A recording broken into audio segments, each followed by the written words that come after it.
E 7 em cada 10 estudantes universitários ou que têm o interesse de cursar uma faculdade agora, eles utilizam frequentemente as ferramentas da inteligência artificial para ter a sua rotina de estudos, digamos, mais turbinada. Esses dados fazem parte também de uma pesquisa que foi realizada pela Associação Brasileira de Mantenedoras do Ensino Superior em parceria com a Educa Insights. Para entender o impacto que isso tem na educação, a parte boa, que é realmente muito considerável, eu vou conversar com o Luiz Cláudio Costa. Ele é reitor do Centro Universitário IESB e que já vai aparecer aqui na nossa tela para conversar conosco. Luiz Cláudio, uma ótima noite, é um prazer recebê-lo aqui para conversar conosco. Boa noite, Rafael. O prazer é todo meu. Luiz Cláudio, quando a gente olha para a regulação, principalmente da inteligência artificial, vou falar um nome aqui que é muito famoso, que a maioria das pessoas conhece, que é o ChatGPT, que é utilizado para a realização, para você fazer a consulta de informações, virou quase que um navegador. E uma discussão que é muito real e vem sendo debatida com uma frequência muito maior é a utilização desse processo. Como a própria pesquisa que eu acabei de fazer uma referência mostra o aumento desses estudantes. Você, como reitor, que acompanha essa parte acadêmica de perto e as conclusões que foram retiradas até agora, verifica essa situação e esse aumento como algo benéfico ou ainda que precisa ser muito regulamentado para que essa questão, que é importante, não vire um fator negativo? Rafael, extremamente positivo. É muito importante. Essa tecnologia, o que está acontecendo no Brasil, mostra o que aconteceu no mundo. Foi das últimas tecnologias, aquela que mais rapidamente foi incorporada. Para você ter ideia, em menos de um mês, ele já tinha mais de 100 milhões de usuários no mundo inteiro. Né? Enquanto outras tecnologias, por exemplo, o Facebook demorou 4 anos para chegar a esse número, o próprio YouTube, Instagram. Então, mostra a importância disso. E vai impactar positivamente a educação, em todos os sentidos. O professor vai ter mais tempo livre para ele fazer aquilo que realmente importa, ou seja, o aprendizado do estudante. O estudante vai ter quase que um tutor particular para que ele possa tirar as suas dúvidas, esclarecer uma série de questões. É claro, veja bem, como é que era o plágio antes do ChatGPT? Nós sabemos que, infelizmente, existia pessoas que faziam TCC, faziam projetos. Ele pode facilitar isso? Pode, mas o lado positivo supera em muito aquilo que pode ser usado negativamente. Na realidade, a tecnologia só potencializa a intenção humana, né? Então, eu tenho a convicção que 2 setores serão muito afetados, saúde e educação, e afetados positivamente.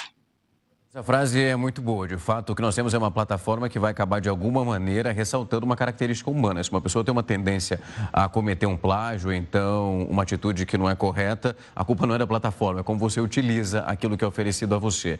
Luiz, um outro ponto é, como você diz, a possibilidade que você tenha um tutor para conseguir verificar suas dúvidas, reutilizar alguns exercícios. Quando nós olhamos e esmiuçamos essa pesquisa, 84% das pessoas que ali foram entrevistadas, elas acreditam que isso pode causar uma substituição, mesmo que parcial, de profissionais do ensino. Eu queria ouvir a sua opinião sobre isso. Se é mais um complemento ou é uma possibilidade ainda pequena de substituição? Não, a educação exige a interação humana, exige a presença do professor, ele é insubstituível. Porém, Rafael, cuidado, o professor que não adotar essa tecnologia, esse sim corre risco. Mas aquele que adotar, entender a tecnologia, trabalhar com seus estudantes, esse vai ter potencializado a sua atuação. Veja, o sistema de educação atual é um sistema que o professor tem 50, 60 estudantes na sala de aula. Não tem como ele fazer aquilo que se fazia no passado, né? Antes da Revolução Industrial, a educação era por tutoria, né? Ou seja, você pegava aquele estudante com as condições dele e tentava melhorar o que ele necessitava. Hoje é muito difícil fazer isso, né? Isso vai facilitar. Então, o professor vai ter mais tempo livre, o professor não será substituído, ele vai potencializar em muito o aprendizado do seu estudante, facilita muito questões que façam sentido, avaliação que faça sentido, discutir o plano com o estudante interagir com o ChatGPT e com o professor para as dúvidas que ele tem, porque as dúvidas são diferentes. Você pega 50, 60 pessoas, o professor está dando uma disciplina, as dúvidas são diferentes. O ChatGPT permite aquilo que nós chamamos de ensino personalizado ou adaptativo. Então, o professor vai ter potencializado a sua condição de atuar para o aprendizado do estudante. Luiz, hoje é possível verificar, porque nós sabemos a potência que é o ChatGPT, que é esse chatbot que é extremamente utilizado, ou é realmente nesse momento, por mais que outras empresas como o Google usam já o seu lançamento, a Apple também tenta trabalhar dessa maneira para fazer o lançamento de algo parecido.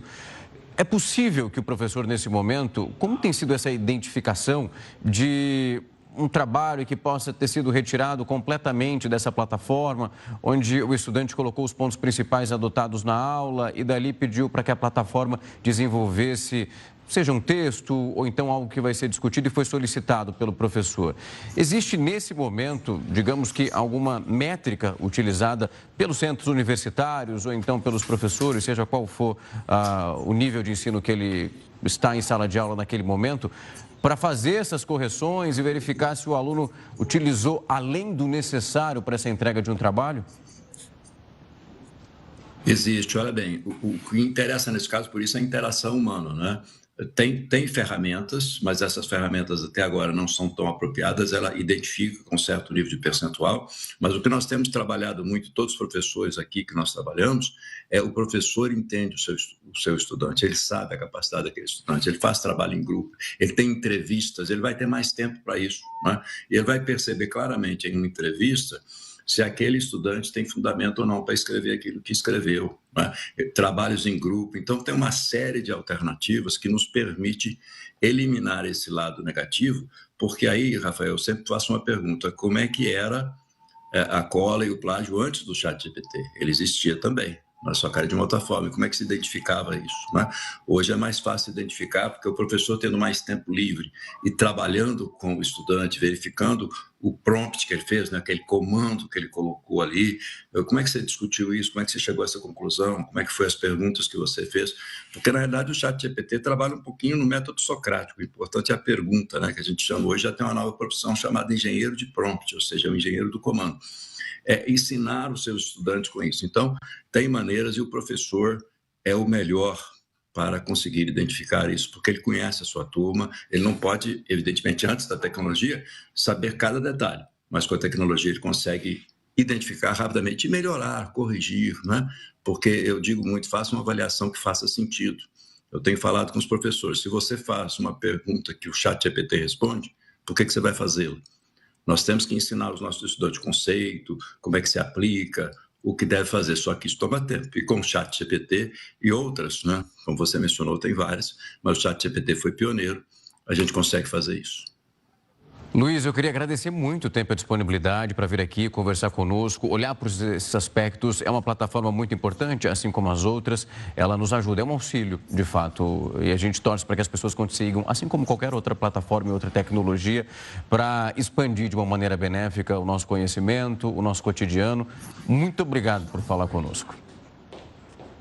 Obrigado a você, Rafael. Um prazer estar com vocês. Até mais. Tchau, tchau.